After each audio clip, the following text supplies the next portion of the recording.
When I look around the city, I see skyscrapers downtown, the oldest row homes in the country on Alfred's Alley, and charming boathouses along the Schuylkill, especially when I drive on 76 at night and I see them all lit up. Philly's architecture is special. These buildings tell us stories about our history. And to help share those stories with us is Chris Heitha, a Philly artist who's been documenting buildings in our city. And his work helps us figure out why buildings look the way they do. It's Tuesday, November 4th. I'm Trenae Nuri, and here's a little more insight into Philly's amazing buildings.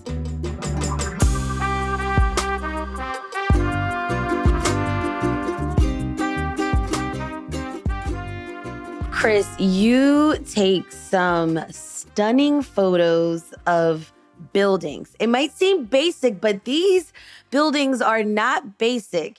What draws you to take these stunning photos? Yeah, early on, it was just trying to channel like the childhood fascination I had with the city. I grew up in a small town outside of Philadelphia, and we'd take field trips in. And as a kid, looking at big buildings, there's just something about it that inspired my young mind, and that led me into architecture. And then when I moved into the city to go to Drexel, I was just, it's free reign of this incredible city, and I had my bike and I could get anywhere. And that's really what kicked it off. And I haven't got bored of photographing the city in 10 years. So, were there any buildings in Philly that you actually fell in love with?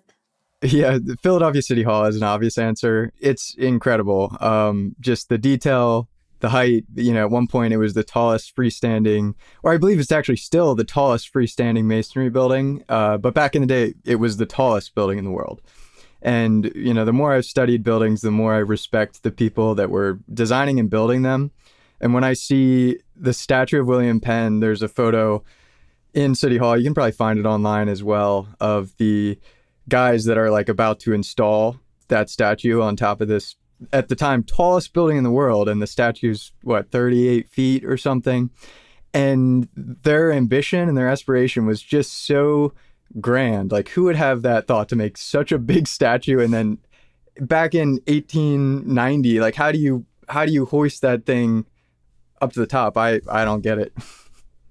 I'm sitting in front of a picture on my wall of South Broad Street, and in the middle is our iconic City Hall building. But if you look at the building, it's almost broken into several different sections, and you can kind of tell because of the colors and the details and things like that. Chris, tell me about City Hall. Yeah, there's a couple interesting things. One that I think is funny is with the layers at the base, there are 3 distinct layers of a cake, but it's actually 8 floors. So each layer is 3 floors, but architecturally, the building wants you to think it's kind of 3 big floors, which I think is in one way kind of reminiscent of row homes that are typically 3 floors, but it's also to try to, I think, bring down the scale a little bit. Even though it's such a gargantuan building, I think it would read more gargantuan if it was like Penn Center development right across the street from Philadelphia, which has these sleek 1950s glass towers. And when you just have a monolithic glass facade, it's just this mass. But City Hall uses its ornamentation to kind of layer it in a more human scaled way. And then the other interesting thing is the tower is two-toned. If you've looked at Philadelphia City Hall with an observant eye, you see the top is white and below that is brown. And I believe the original intent was actually to make it read all as the same color. And it was just issues with paint. But the reason it is 2 colors is because the top is actually steel, the white section at the very top where the clock is. And then right under that is where the masonry starts. So I think it was just limitations in how stable the masonry could be going up. So even though they didn't build the masonry all the way up, it still is probably the most impressive masonry building in the world. And the foundations at the bottom, I think, are 20 feet. You'd have to not quote me on that, but I know it's thicker than you could ever believe of solid stone. What do you think that says about who we are as Philadelphians? Yeah, I think just dreamers, and my study of buildings eventually spanned outside of Philadelphia as well, and I see it more as the spirit of that, kind of turn of the century from the 1800s to the 1900s, and especially the 1920s, when people building things in America were just going all out. And so, Chris, you are familiar with other big cities and the way they do their buildings. Does Philly have a signature style? Yeah, I mean, there's a lot of shared characteristics between a lot of the Northeast cities, between New York and Baltimore, and maybe a little less so DC with the row home kind of typology, and even Pittsburgh as well. And then when you go out west, it's pretty odd. And right now I have this YouTube channel where I'm sharing my Philadelphia row home construction, and there's an international audience, and there's an audience across the country. And it's funny how many Europeans will watch and be like, oh, that's like actually just like what we do, because it was Europeans that were coming over to Philadelphia and bringing that inspiration. So our row homes are like the terrace houses in the UK. I want to go back to like the idea of row homes and twin homes in the city. Do you know why architects chose to build these houses like this and not like standalone single homes? Yeah, well, it's interesting actually when you go back to the original plan for Philly that William Penn had. He wanted like a garden city. Each block was a lot, and it was supposed to have farms and a barn and like a big house. And, so it wasn't the original vision of Philadelphia to have a dense city like we have today. And I think it's largely just economical. I think the row home is a really smart way to get a lot of density, get a lot of efficiency when we're sharing walls. You have less heat loss through the side walls, the party walls, we call them in architecture, those brick walls that divide one row home from the next. And there's smart things with that brick wall. It's a firewall, so you have that type of protection, and then a little cutout in the back, so you're still getting light from almost every side of the building. So it solves a lot of problems, and the density of the row home is really what makes our city so walkable. But then let's introduce like the new developments. They're coming onto the scene, and there's like mixed reviews. Some Philadelphians, love like the fresh design, right? It's modern, it's sleek, it's aesthetic. But then like maybe some traditionalists, we like that classic, brick of Philly row homes. So can you kind of describe maybe like how styles have changed in the row homes? Yeah, I mean, we can see it like, we're talking about Philadelphia City Hall, and that looks nothing like the Comcast Center. Right. And there's this long string of architectural history, and mainly like a modernist movement that started in kind of the 30s and 40s and Le Corbusier. And, we just changed our styles. People wanted to tear down Philadelphia City Hall. So it's just funny how these styles ebb and flow. And I think now, luckily, we've come back to really adore and appreciate the details of City Hall, but also of our like most basic housing, like all through North Philadelphia, these homes that were built for factory workers that supported these giant factories back when Philadelphia was the workshop of the world. But we weren't building them like cookie cutter developments quite like we do today. Well, in some ways they were like I love the cornices of row homes. It's the uppermost element of a Philadelphia row home, and it's often where you see a lot of the detail. It's fun with row homes that there's such a predictable format. It's either 2 or 3 stories, sometimes 4 or 5 if you're on like Walnut Street or Pine Street down in Old City. You see these big grand row homes. And sometimes they'll have some detail around the window openings. Sometimes they'll have a little bit of brick detail in the facade. But really that top moment is where it's most expressive, I think. But that was from a catalog. It's not like all of that is exactly handcrafted. So they were mass produced. But just with that different architectural style, we valued the detail and the character.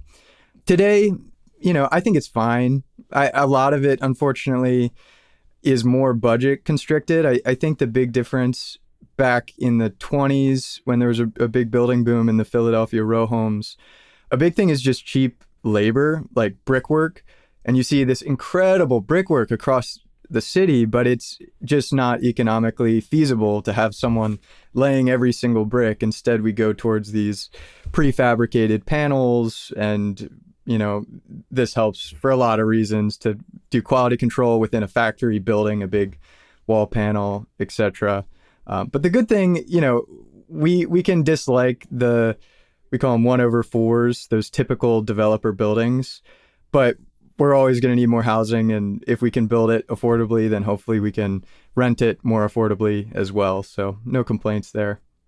For the average person who may not know a ton about architecture, Chris, how can you spot and appreciate the different architecture of Philly buildings? It's just about looking around.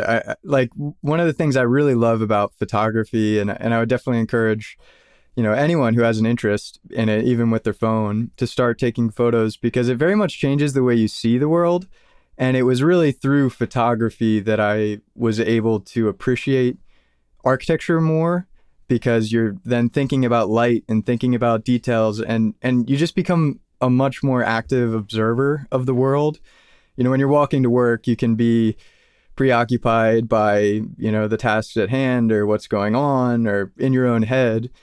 Or you can tune into the city and just look around and look up. I mean, even after 10 years photographing the city, I walk around and people think I'm a tourist because I'm like, whoa, looking up and looking around. But right. I think it's a really fun way to kind of get the most out of the architecture of the city. After the break, we're going to talk about Chris's newest projects and where he had to trade in his camera for a hammer. That's after the break.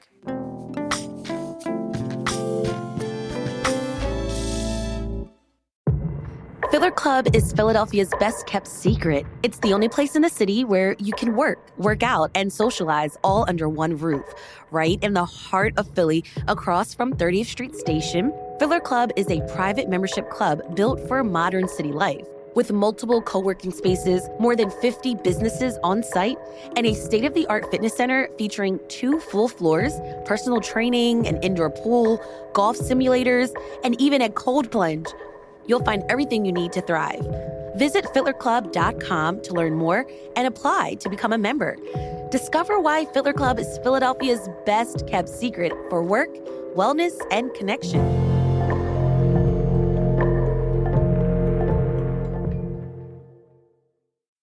Okay, Chris, tell me this story. You quit your job as a corporate designer to pursue art photography. A lot of the work is pictures of Philly homes that you've edited in Photoshop to make abstract images. What about these homes inspired you? I still ask myself that question. Not on the macro, it's easy. I'm inspired by the macro story of Philadelphia from, our nation's capital, or like first city. They used to call it the workshop of the world. And how dramatic of a change, as such an old city, it has to keep up with the times to stay relevant. And we've lost like almost all of our manufacturing, and we've had to redefine ourselves, And I think in many ways our housing tells that story. And also just because they're old houses compared to a new development, I think they tell their own stories visually without even having to know the whole story of Philadelphia. When you see a row home or a block of row homes and they have different paint and modifications, and they'll change out windows, and they're just this, almost like this shell where the occupant can customize it however they want. And then generations come and go, families come and go, and times change and needs change. And then our housing kind of adapts to that. And there's, of course, the grounding too of the ornate detail that we were talking about, and the beautiful brickwork and these cornices. And even though to some extent they are mass produced, there's still so much variety. And then when you layer on the history and the changes and, people's different preferences of paint colors, each one is just so unique. And in my photography, I often think about it like portraiture, and really personifying buildings. And in that way, they kind of speak to me. They feel like characters in a movie that have been, just through it all, through ups and downs and standing strong. I would bike around Philadelphia and I would see hundreds, thousands of row homes, right? They're everywhere in the city. And, after 100, I would just see one and it would just stick out to me. And sometimes it's hard to put your finger on that. But that's just kind of the creative, artistic eye. There's something about it, whether the light or the detail or a modification over time, that set that one apart and made me want to photograph it. Do you ever get like an emotional reaction when you see a Philly row home? Yeah, 100%. I mean, like I said, how I like to personify the buildings. I think I'm just weird. And yeah, I feel like they kind of speak to me or have stories to tell that I want to decipher. And there's one in particular that's, I think, my favorite image. And it's this row home that's just covered in ivy.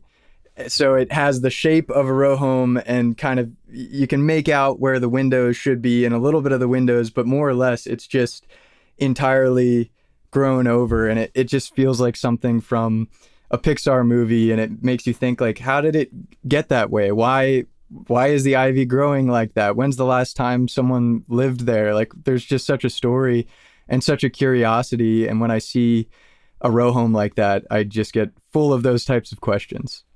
Over on your YouTube page, you've been documenting that you bought a row home, and your very own row home, and you are rehabbing it. Tell me about that. What made you want to take on a project like this and document it? So it was definitely inspired by my study of Philadelphia row homes and the past decade I've spent in Philadelphia.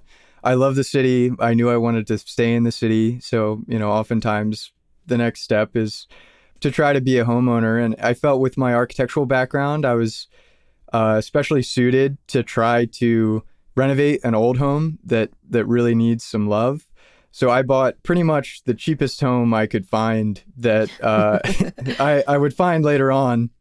Had a lot more problems than I thought it was going to have. Yeah. And also that, if you're considering buying a house in Philadelphia, or maybe this applies to other cities as well, I learned that the date constructed, when you look at Zillow or when your listing agent tells you when a house was built, they don't know, because we only started like keeping good records in the 1920s. So many houses just say 1920s, and or I think mine might have been 1930. But very quickly, I realized that it dated back to 1857. Whoa. And I was like, some people that is really bad, if you think a house is newer and it turns out older. For me, it was awesome just because of the story of history and thinking about, people that fought in the Civil War building it, and the old growth lumber in the house was a tree that was probably started growing in the year like 1200. Like it's really baffling.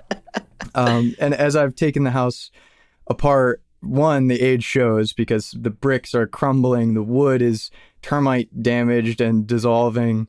But I also find old magazines and old newspapers from the 50s or as early as 1920, 1930. That's cool. So there's all kinds of treasures in these old houses that sometimes make it more bearable dealing with, the extensive issues of the home.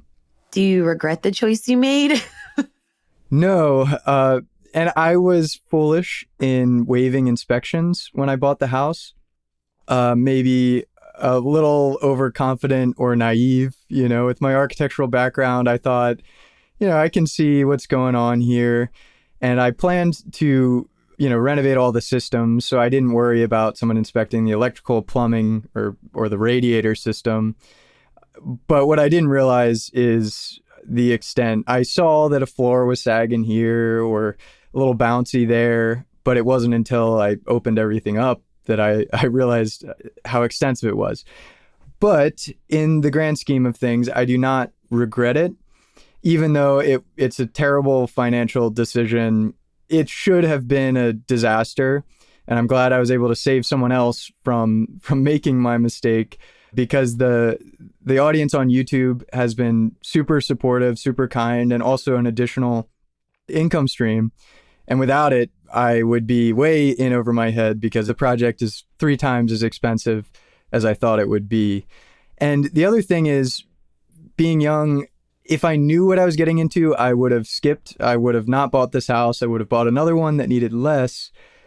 But now that I'm doing such a big project, it was just barely, in life, I like to, you always want to grow and challenge yourself. And oftentimes you grow most when you find something that's at the cusp of your capabilities. Luckily, I was just prepared enough that I could overcome the monumental challenge and learn a ton through the process. So I don't regret it. All right, let's keep talking about this after the break.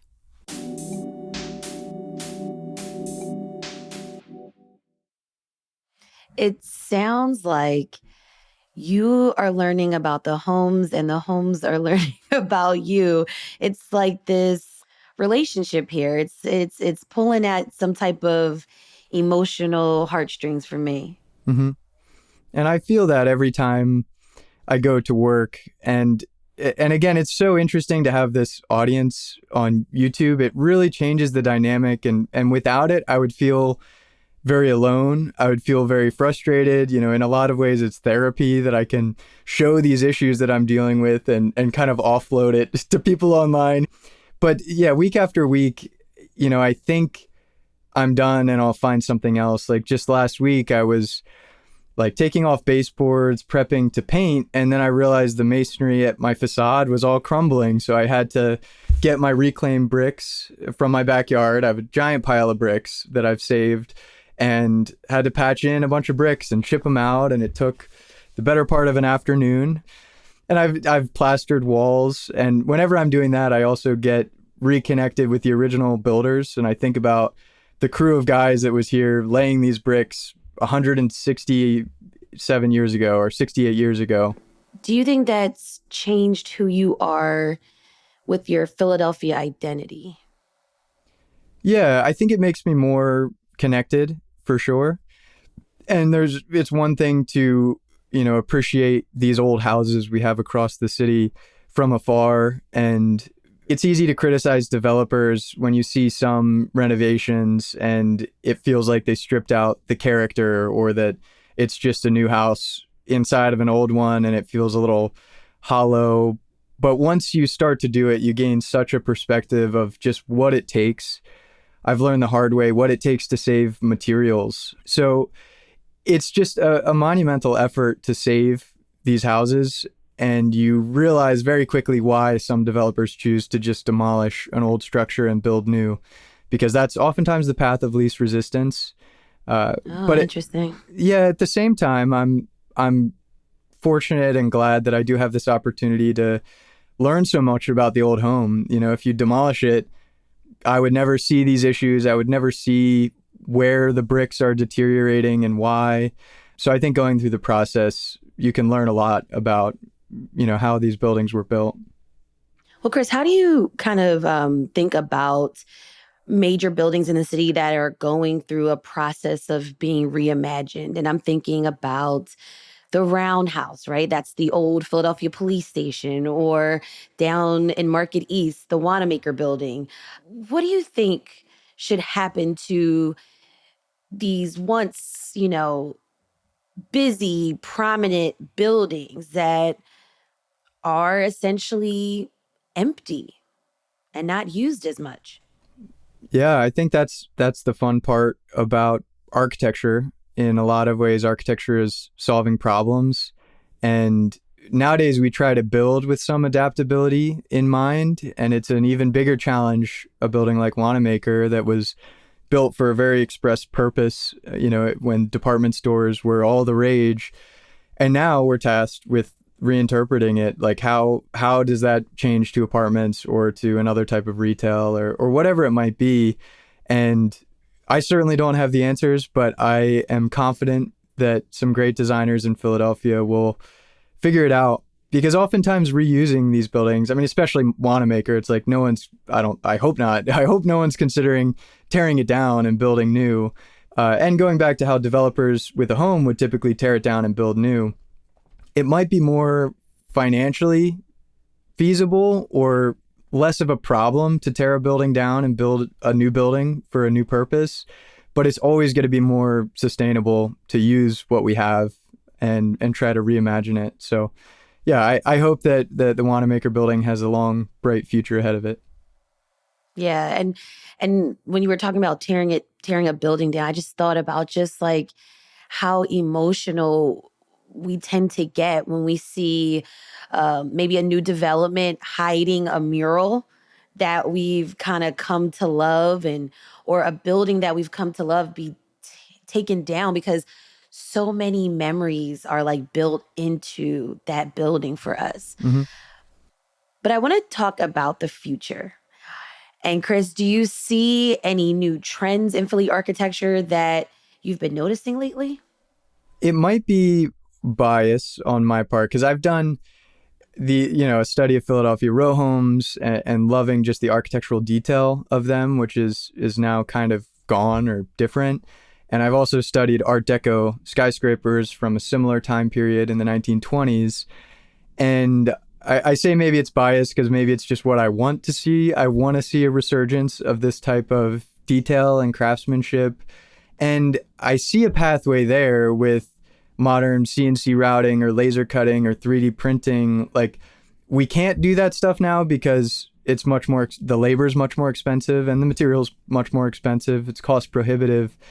But now with modern manufacturing, I feel like it's possible. And now we just need the cultural shift of enjoying detail and I think beauty in our buildings. So I don't know that I'm seeing that in Philly quite yet. I'm sure there are a few projects I could pinpoint. There's one architecture firm called Studio Rap out of, it's Studio just RAP out of Rotterdam. And it's a similar city to Philadelphia, just in its kind of European makeup and density. And they have they're row homes similar to us, all stacked next to each other. And they're 3D printing terracotta bricks to reimagine old Rotterdam homes, and probably in Amsterdam as well. And it's an entirely new thing. It's not like revisiting the ornamentation of the past and making buildings that look like they're old, but rather it's creating really beautiful buildings with detail and ornamentation and something that makes them unique, unlike our kind of cookie cutter developments. And they're doing exactly what I mentioned of 3D printing and using terracotta, glazing it, firing it in a kiln, and then hanging it on the front of a building. Ooh, 3D printed row homes for Philly. I don't know. Chris, thank you so much for talking with me on CityCast Philly today. Thanks for having me. Appreciate it. You can follow all of Chris's projects on social media, and we'll have those links in the show notes.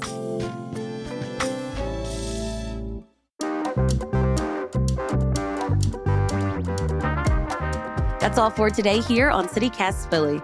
If you enjoyed this episode about appreciating Philly's buildings, tell a friend and just look around and start taking your own pictures. Rate the show, leave us a review, and hit that subscribe button. Be sure to sign up for our morning newsletter, Hey Philly, to learn more about what else Philly's talking about. And don't forget, you can support our show and get great perks by becoming a CityCast Philly neighbor at membership.citycast.fm. We'll be back tomorrow morning with more news from around the city. Bye.